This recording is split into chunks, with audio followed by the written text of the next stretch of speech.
सबसे पहले आप सब लोगों को बहुत बहुत बधाई जीतने की, काउंसलर बनने की, और बहुत बहुत शुभकामनाएं। भगवान करे आपके अगले 5 साल बहुत अच्छे बीतें और आप जनता की खूब सेवा करें। मेरी नज़र में ये चुनाव बहुत बहुत बहुत मुश्किल चुनाव था। कुछ लोग कहते हैं आसान चुनाव था, लेकिन ये किसी भी हालत में आसान चुनाव नहीं था। जिस तरह से इन लोगों ने जिस लेवल के षड्यंत्र रचे और जिस तरह से इन्होंने पूरी मशीनरी को हमारे खिलाफ इस्तेमाल किया, उस तरह से ये मेरी नज़र में अभी तक हम जितने चुनाव लड़े हैं सबसे मुश्किल चुनाव ये था। पूरी की पूरी इनकी मशीनरी उतर आई। इनके 7 मुख्यमंत्री, 17 केंद्रीय मंत्री, अमित शाह जी खुद, जेपी नड्डा साहब खुद, इनके राष्ट्रीय अध्यक्ष, वो सारे तो थे ही। जिस तरह से इन्होंने मीडिया पे दबाव डाल के, मीडिया को धमका के, मीडिया की बाह मरोड़ के 24 घंटे हमारे खिलाफ दुष्प्रचार किया। रोज सवेरे 9 बजे मैं देखता था, 8:30 9 बजे एक वीडियो निकल के आ जाता था, कोई फर्जी वीडियो एक निकल के आ जाता था, और फिर वो 24 घंटे सारे चैनलों पे केवल और केवल वो वीडियो चलता था। हम पॉजिटिव राजनीति करने वाले लोग हैं। हम जब भी किसी चुनाव में जाते हैं हम कहते हैं जी हमने ये काम किए और हमें वोट दो, आगे हम ये काम करेंगे। हम अपने कामों की बात करते हैं, हम अपने कामों के इर्द गिर्द अपना नैरेटिव बनाते हैं।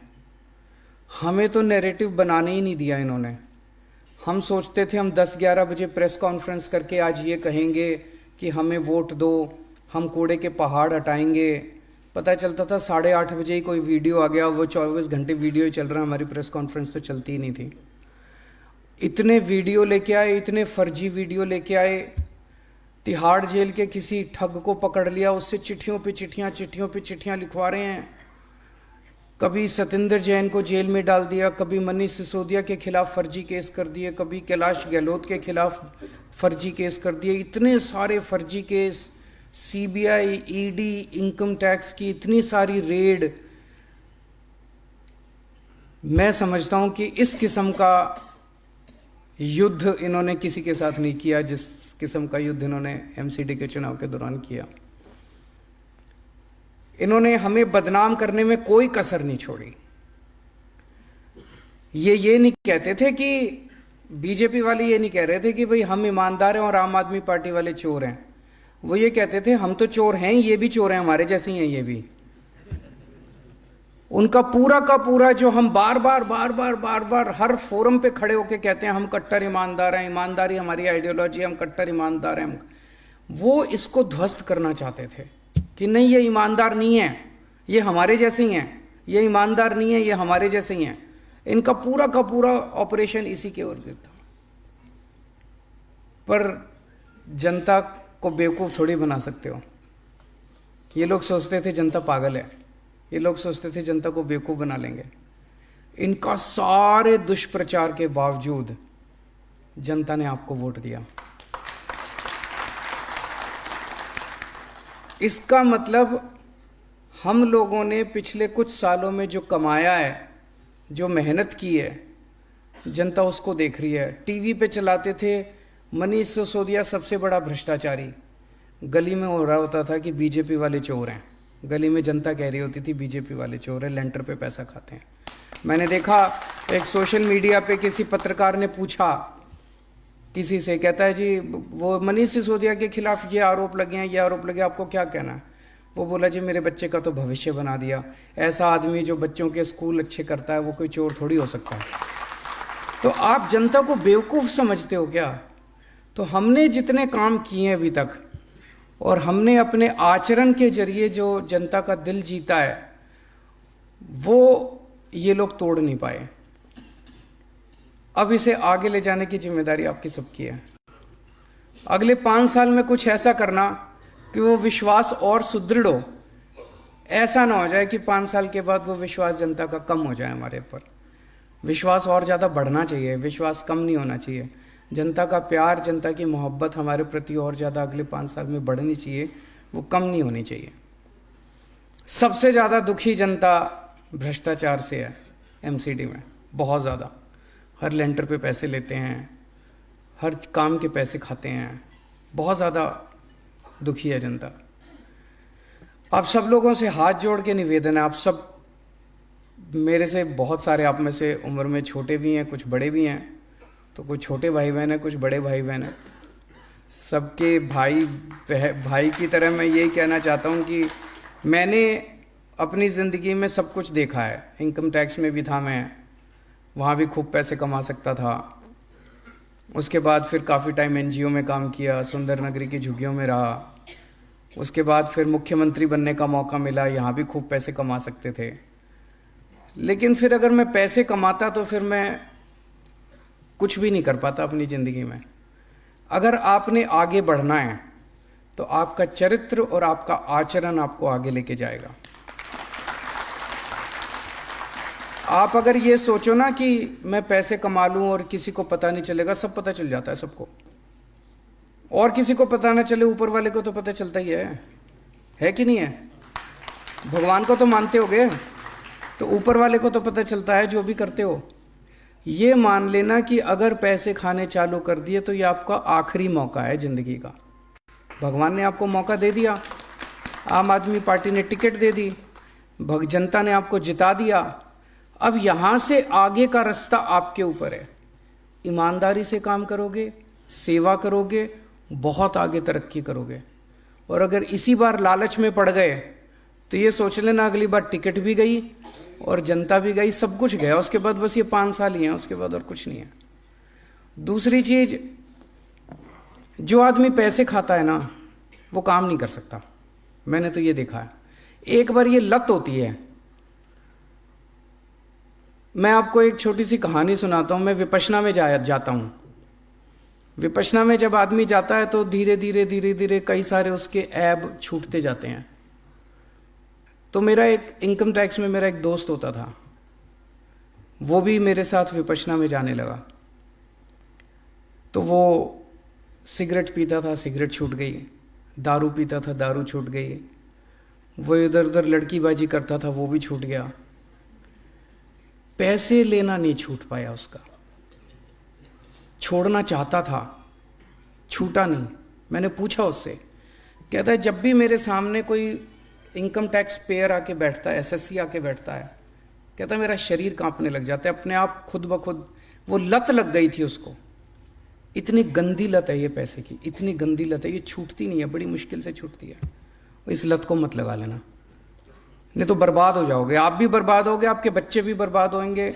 ये सीबीआई ईडी वाले तो बाद में आएंगे, वो तो बर्बाद करेंगे ही करेंगे। जेल भी जाना पड़ेगा, सब कुछ बर्बाद, इज्जत भी जाएगी, सब कुछ खराब होएगा, लेकिन आप भी बर्बाद हो जाओगे। और दूसरी तरफ अगर आपने ईमानदारी से काम किया, आज मनीष सिसोदिया ने, हमने, सब लोगों ने ईमानदारी से काम किया है, तो इतने बड़े षड्यंत्र के बावजूद भी कोई हमको बेईमान नहीं मान रहा। कह रहे हैं जी ये ईमानदार लोग हैं जी। और अगर आपने पैसे लेने चालू कर दिए तो इज्जत भी जाएगी, सब कुछ जाएगा। फिर जनता आपके साथ, कोई आपके साथ खड़ा नहीं होगा। और आपके परिवार वालों को जो दुर्गति होती है, आप तो की तो होगी, परिवार वालों की जो दुर्गति होती है वो बहुत ज़्यादा होती है। और इसके काउंटर में अगर आपने ईमानदारी से काम किया तो उसका जो सुकून मिलता है, बहुत ज़्यादा सुकून मिलता है, बहुत ज़्यादा शांति मिलती है, जनता की इज्जत मिलती है, बहुत इज्जत मिलती है। आप बाहर निकलो, जनता इज्जत करती है। और आदमी जिंदगी में चाहता क्या है? आप जितने लोग यहाँ बैठे हो, कोई ऐसा नहीं है कि भाई किसी के घर खाने के लाले पड़े हों। भगवान ने आपको सबको ठीक ठाक दे रखा है। सब, आप में से सब लोग इज्जत चाहते हैं कि मेरे को अब इज्जत और मिले, दुनिया की इज्जत मिले। वो इज्जत तभी मिलेगी जब आप ईमानदारी से काम करोगे और जनता का काम करोगे। तो पैसे ना ले लेना, बाकी 2-4 काम कम कर दो तो चलेगा, लेकिन कहीं ऐसा ना हो कि इस बार हम बीजेपी के भ्रष्टाचार के खिलाफ लड़े हैं, कहीं ऐसा ना हो जाए अगली बार बीजेपी हमारे भ्रष्टाचार के खिलाफ लड़े चुनाव। ये नहीं होना चाहिए। तो आप पे बहुत भरोसा है, जनता ने भी भरोसा किया, आम आदमी पार्टी ने भी भरोसा किया, आपको टिकट दी, चुनाव जीते आप लोग। और जो आज तक हमने कमाया आम आदमी पार्टी ने, इसको और आगे बढ़ाना है, इसको और विश्वास को, आपका काम पूरे देश में फैलना चाहिए, ये हमारा मकसद है। एक और इम्पॉर्टेंट बात है, एमएलए और काउंसलर मिल के चलना। मैं कई सारे एमएलए से मिलता हूं, उनको ये डर होता है मेरी टिकट ना कट जाए। किसी की टिकट नहीं कट रही, चिंता ना करो। वो कहते थे शीला दीक्षित, एक कहावत है, शीला दीक्षित जानबूझ के चुनाव हारती थी एमसीडी के, ताकि दोनों, तो ये एमएलए को, कई एमएलए को ये डर रहता है कि मेरी टिकट ना कट जाए, काउंसलर बड़ा ना बन जाए। आप सबको पता है कि हम सर्वे पे देते हैं टिकट, एमएलए की टिकट भी सर्वे पे मिली, काउंसलर्स की टिकट भी सर्वे पे मिली। अगर दोनों बना के चलोगे तो काम 10 गुना बढ़ेगा, खूब काम होगा, पॉजिटिविटी फैलेगी, और पॉजिटिविटी फैलेगी तो अपने आप सर्वे में एमएलए का नाम आ जाएगा। और अगर आप लड़ाई करोगे तो एमएलए सोचेगा मैं इसके काम ना होने दूं, वो सोचेगा मैं एमएलए के काम ना होने दूं, ना तो एमएलए का सर्वे अच्छा आएगा और ना काउंसलर का सर्वे अच्छा आएगा, दोनों अपने हाथ काट लोगे। तो मेरा अपना ये थोड़ी सी स्ट्रैटेजी है भाई, बना के चलो, दोनों बना के चलो। कई लोगों को ये है, मैं बात करता हूँ एमएलए से, एमएलए कहते हैं जी इसने मेरे चुनाव में मेरे खिलाफ काम किया था। भूल जाओ, कोई बात नहीं, किया था। मेरे खिलाफ पता नहीं कितने लोग हैं जिन्होंने मेरे को काले झंडे दिखाए थे। मेरे खिलाफ कई लोग हैं जो 2020 के चुनाव में जिन्होंने मेरे पर पत्थर फेंके थे, उनको भी इस बार मैंने टिकटें दी हैं। हमें तो दिल्ली के 2 करोड़ लोगों को साथ लेके आना है, हमें लोगों को दुश्मन नहीं बनाना, दुश्मनियां खत्म करनी है, जितनी हैं भी वो भी खत्म करनी है। अब हमारी दुश्मनी है तो भ्रष्टाचार से है, हमारी दुश्मनी है तो कूड़े से है, हमारी दुश्मनी है तो समाज के कुरीतियों से है। जितने भी 2 करोड़ लोग हैं जिन्होंने भी हमारे खिलाफ कभी जिंदगी में काम किया, उनको भी दोस्त बना लो, सबको दोस्त बना लो। अंत पंत में सारी बीजेपी को भी ज्वाइन कराएंगे एक दिन, चिंता ना करो, सारों को साथ लेके आएंगे, सबको, 2 करोड़ लोगों को सबको एक दिन आम आदमी पार्टी में ज्वाइन कराएंगे। तो ये सारा अपने मन से निकाल दो। कई लोगों के मन में इसने मेरे खिलाफ काम किया था, अब मैं जिंदगी भर इसका साथ, इसको नहीं, छोड़ दो। किया था, अब गले मिल लो, बस हो गया। अब आगे काम नहीं करेंगे, साथ मिल के काम करेंगे, पुराना खत्म। तो साथ मिल के काम करना है और सबके काम करने हैं। कई हम लोग ये सोचते हैं ये हमारी पार्टी का, इसने तो मेरे को, इस मोहल्ले ने तो मेरे को वोट ही नहीं दिया, इसको मैं क्यों वो करूं। आप ये मान के चलो कि जब हमारी सबसे पहले 28 सीट आई थी, हमको बहुत कम लोगों ने दिल्ली में वोट दिया, फिर अगली बार और ज़्यादा दिया, फिर अगली बार और ज़्यादा दिया। क्यों? हम धीरे धीरे इसको भी अपना बना लिया, इसको भी अपना बना लिया, व्यापारियों को भी अपना बना लिया। अगर हम ये सोचते थे ये तो हमारा वोट, ये तो हमें वोट नहीं देते, ये तो वोट नहीं, तो हम तो और कम होते जाते। अपने मन से ये निकाल दो कि इस मोहल्ले ने अगर वोट नहीं दिया तो सोचो इस बार तो इस मोहल्ले का वोट लेना ही है, उनके काम करने ही है। सबके काम करो, बीजेपी वालों के भी करो, कांग्रेस वालों के भी करो, और धीरे धीरे उनको पार्टी में शामिल करते जाओ। लड़ना किसी से नहीं है, पूरी विनम्रता के साथ हाथ जोड़ के आगे बढ़ना है, सबके काम करने हैं। और खासकर सफाई कर्मचारी बेचारा दोनों तीनों तरफ से पिसता है।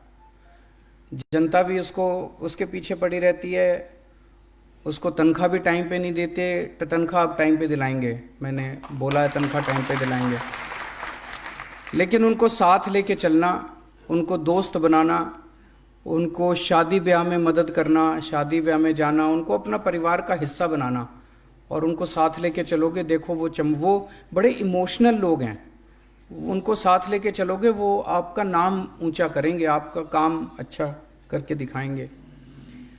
और लास्ट में एक जो सबसे इम्पोर्टेंट चीज़ है, ये अब आप लोगों को खरीदने की कोशिश करेंगे।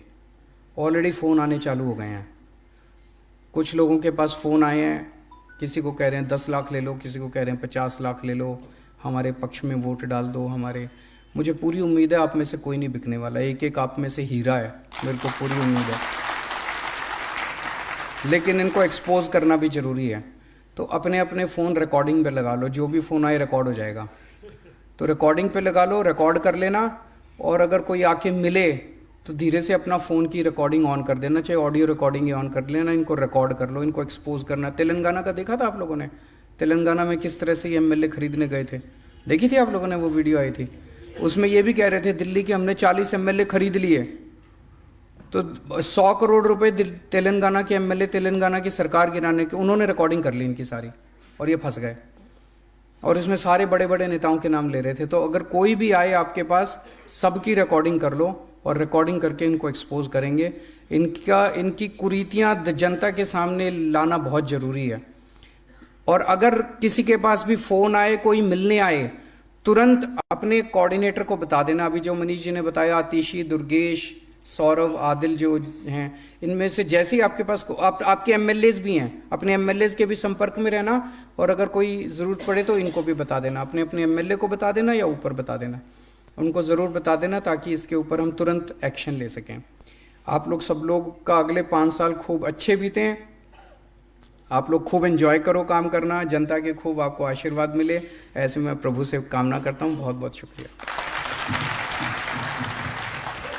बहुत बहुत धन्यवाद मुख्यमंत्री जी। अब कार्यक्रम समाप्त करने से पहले एक बार हम सब लोग खड़े होंगे नेशनल एंथम के लिए, और उसके बाद जो है कार्यक्रम समाप्त होगा।